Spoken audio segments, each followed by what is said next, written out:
अत्यंत के प्यारे बगो लोग, कैसे हैं आप लोग। आशा करते हैं कि आप लोग ठीक होंगे, मन लगा के पढ़ाई कर रहे होंगे। तो बगो लोग हम लोग देख रहे हैं है ना मैट्रिक फाइनल परीक्षा 2025 के महत्वपूर्ण सब्जेक्टिव क्वेश्चन का सीरीज देख रहे हैं बगो लोग, है ना। आज हमारा पार्ट फर्स्ट वीडियो है बगो लोग, है ना। पार्ट फर्स्ट वीडियो है, ये हमारा क्लास 10th का वीडियो है ना। और सब्जेक्ट हमारा रहेगा आपदा प्रबंधन। आपदा प्रबंधन बगुआ लोग, है ना। आज हम लोग आपदा प्रबंधन का क्वेश्चन आपके लिए लेकर आए हैं बगुआ लोग, गेस प्रश्न लेकर आए हैं ना। हमारी यही कोशिश है कि आपको 100% क्वेश्चन इसी से आएगा। इस सीरीज है बगुआ लोग, आपसे इससे आपको एक क्वेश्चन भी इधर उधर नहीं आएगा। और आपदा प्रबंधन को रटना नहीं है बगुआ लोग, इसको अच्छी तरह से बारीकी से एकदम समझ लेना है ना। चलिए बगो लोग, अब वीडियो अच्छा लगे तो प्लीज वीडियो को लाइक कर दीजिए, शेयर कर दीजिए। जो अभी तक चैनल को सब्सक्राइब नहीं किया बगो लोग, तो चैनल को सब्सक्राइब कर लीजिए, है ना। आपको एक क्वेश्चन भी इससे फालतू नहीं आएगा, इसी से आएगा, है ना। हमारी यही कोशिश है। चलिए बगो लोग, तो क्वेश्चन को शुरू करते हैं। चलिए क्वेश्चन नंबर फर्स्ट देखते हैं बगो लोग, ध्यान से देखिएगा, है ना। कहता है क्वेश्चन नंबर फर्स्ट कि आपदा से आप क्या समझते हैं। आपदा से आप क्या समझते हैं, बहुत इंपॉर्टेंट क्वेश्चन है बगल होगा। बार बार ये क्वेश्चन ये सब पूछा गया है बोर्ड एग्जाम में, एग्जाम है ना। क्वेश्चन बैंक उठा के देख लीजिए आपको, है ना। सारा क्वेश्चन का जो सेट यहाँ पे लाया गया है, सीरीज लाया गया है, चुनिंदा क्वेश्चन का सीरीज है बगल लोग, है ना।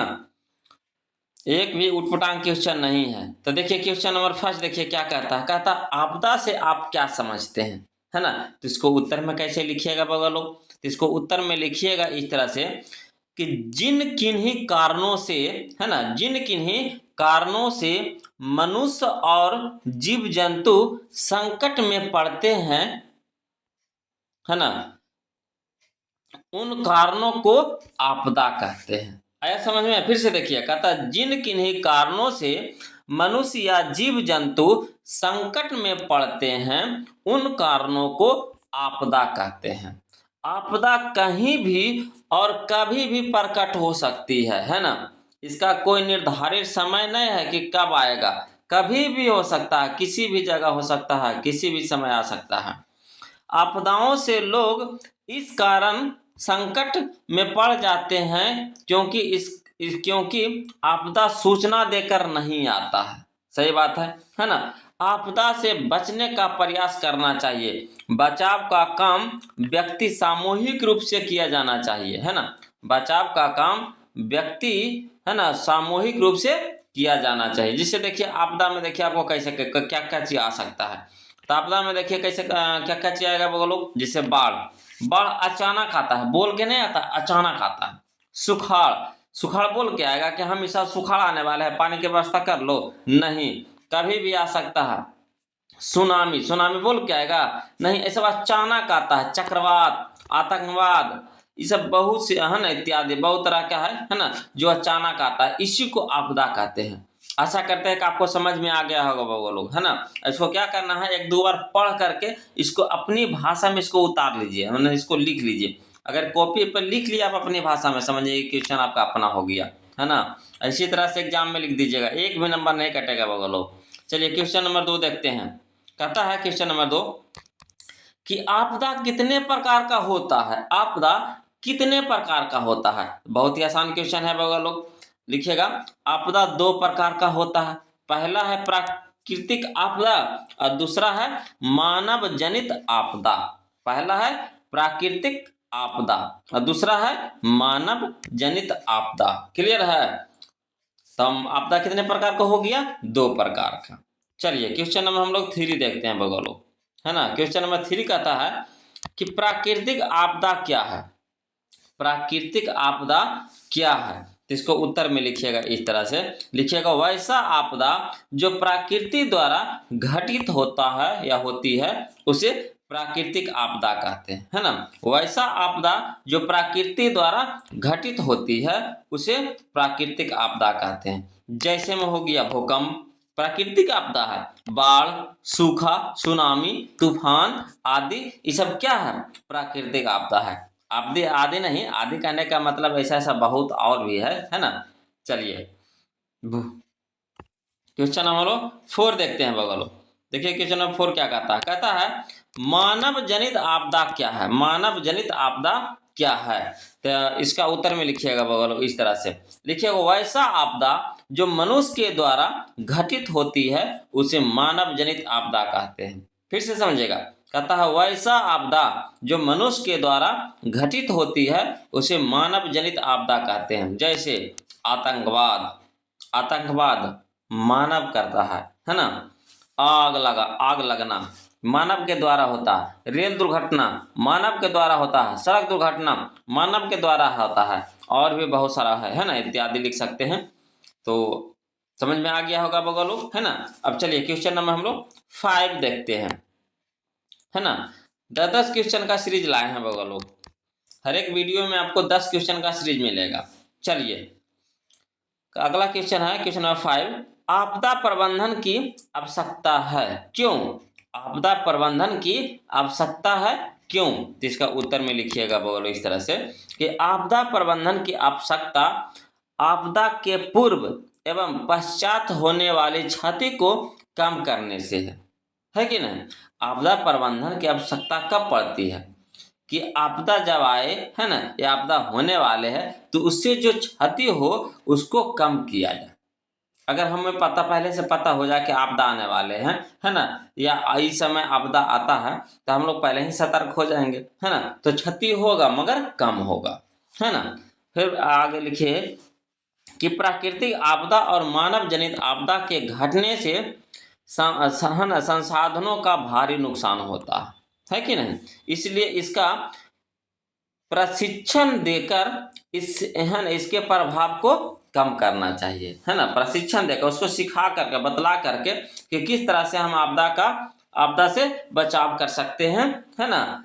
तो उसके प्रभाव को हम लोग कुछ कर सकते हैं, कम कर सकते हैं। क्या समझे? तो आशा करते हैं कि आपको समझ में आ गया होगा। चलिए बगलो क्वेश्चन नंबर हम लोग 6 देखते हैं। ये भी बहुत अच्छा क्वेश्चन है बगलो, ये सब बार क्वेश्चन आता है ना। इसलिए सब दिमाग में एकदम सबको सेट कर लीजिए, घोर के पी जाइए इसको, है ना। चलिए क्वेश्चन नंबर हम लोग 6 देखते हैं। कहता है बाढ़ किसे कहते हैं? बाढ़ किसे कहते हैं? तो उत्तर में लिखिएगा बगलो कि बाढ़ एक ऐसी प्राकृतिक आपदा है जो सामान्यतः वर्षा ऋतु में नदी में, हाँ, है ना, अतिवृष्टि होने के कारण आती है। फिर से समझिएगा, कहता है बाढ़ एक ऐसी प्राकृतिक आपदा है जो सामान्यतः वर्षा ऋतु में नदी में अतिवृष्टि होने के कारण आती है। जब नदी में अतिवृष्टि होती है तो नदी के जल का स्तर काफी बढ़ जाता है, जिसके कारण नदी का जल आसपास, है ना, फैल जाता है, फैल जाता है, जिसे हम क्या कहते हैं? बाढ़ कहते हैं, जिसे हम बाढ़ कहते हैं। क्लियर है? तो चलिए बगलो क्वेश्चन नंबर हम लोग अब 7 की ओर चलते हैं। इस तरह से समझते चलिए, एकदम एक भी क्वेश्चन परीक्षा में नहीं छूटेगा, है ना, हमारी गारंटी है बगलो। ऐसे एक भी क्वेश्चन फालतू नहीं आएगा। चलिए क्वेश्चन नंबर 7 देखिए, कहता है बाढ़ कैसे आती है स्पष्ट करें। बाढ़ कैसे आती है स्पष्ट करें, या फिर इसको दूसरा तरीका से कैसे लिखेगा कि बाढ़ आने के 4 कारणों की व्याख्या करें, है ना। बाढ़ आने के 4 कारणों की व्याख्या करें। तो इसका उत्तर में कैसे लिखिएगा? तो इसका उत्तर भी इस तरह से लिखिएगा, अधिक वर्षा होने के कारण नदियों के पानी का स्तर ऊपर उठ जाता है, जिसके कारण नदियों का जल इधर उधर क्षेत्रों में फैल जाता है। इस प्रकार बाढ़ आती है। तो बाढ़ कैसे आती है समझ में आ गया होगा। क्लियर है? अब लिखेंगे बाढ़ आने के निम्नलिखित, है ना, प्रमुख कारण हैं। आपको उनका है जो देखिए, है ना, हम लोग लिखेंगे पहला नंबर में कि औसत से अधिक वर्षा, वार्षिक वर्षा, है ना, औसत से अधिक वार्षिक वर्षा या फिर कम समय में अधिक वर्षा, इसके कारण भी बाढ़ आता है। दूसरा है हिम नदियों का अधिक पिघलना, ये भी बाढ़ आने का कारण है। तीसरा है बांध, बैराज तथा डैम का बनना, है ना। अगर ये सब चीज नहीं बना के रखेंगे तो इसके कारण भी क्या होगा? बाढ़ आएगा। या फिर बांध, बैराज, डैम ये सब टूटता है तो अचानक अंधाधुंध पानी निकलता है वहां से। अब पानी निकलने के कारण इधर उधर के क्षेत्र में फैलेगा और उससे क्या होगा? तबाही मचा देगा, बाढ़ आ जाएगा। क्लियर है? चौथा पॉइंट में लिखेंगे नेपाल जैसे पड़ोसी देशों द्वारा किसी नदी में भारी मात्रा में पानी छोड़ा जाना। नेपाल देखिए, नेपाल में क्या होता है कि अंधाधुंध पानी आता है। अंधाधुंध पानी आने के कारण क्या होता है कि वहाँ तो पानी रोक नहीं पाता है, तो पानी छोड़ दिया वहाँ से। छोड़ दिया तो दूसरे शहर में, दूसरे राज्य में, दूसरे देश में घुसा पानी, तबाही मचा दिया, है ना। तो ये सब कारण है बगल लोग, बाढ़ आने के प्रमुख कारण में ये सब लिखिएगा, है ना। तो चलिए क्वेश्चन नंबर हम लोग अब 8 देखते हैं। देखिए क्वेश्चन नंबर 8 क्या कहता है कि बाढ़ से होने वाली हानियां को बताएं। बाढ़ से होने वाली हानियों को बताएं। तो इसको उत्तर में देखिएगा बाबा कैसे लिखिएगा। लिखिएगा बाढ़ से होने वाली हानियां निम्नलिखित है।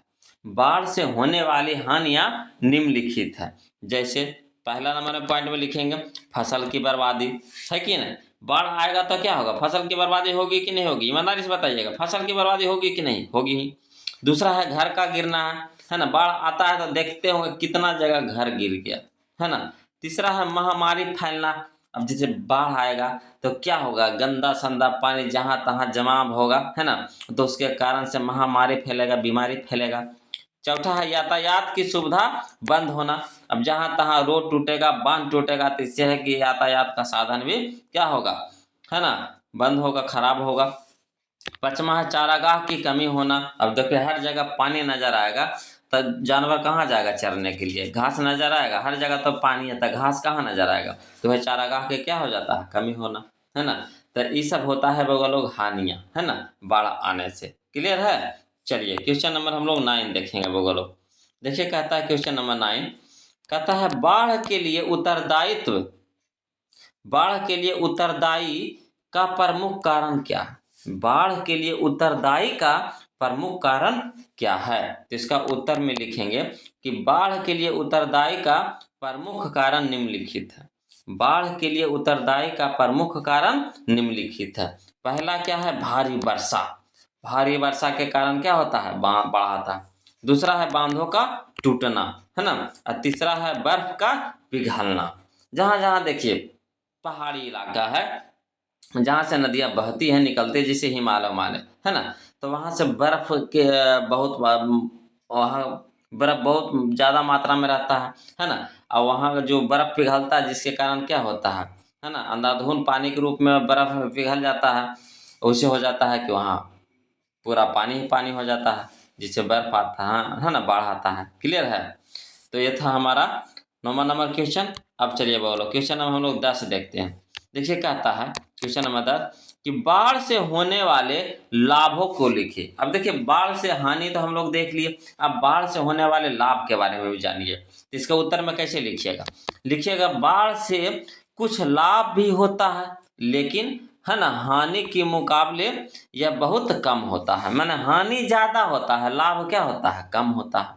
अब जैसे देखिए कहता है खेतों में बाढ़ के आ जाने से, है ना, खेतों में बाढ़ के आ जाने से खेतों में भूमि अधिक उपजाऊ हो जाती है और कई प्रकार के अपशिष्ट पदार्थ भी बाढ़ के पानी में से आ जाते हैं, है ना।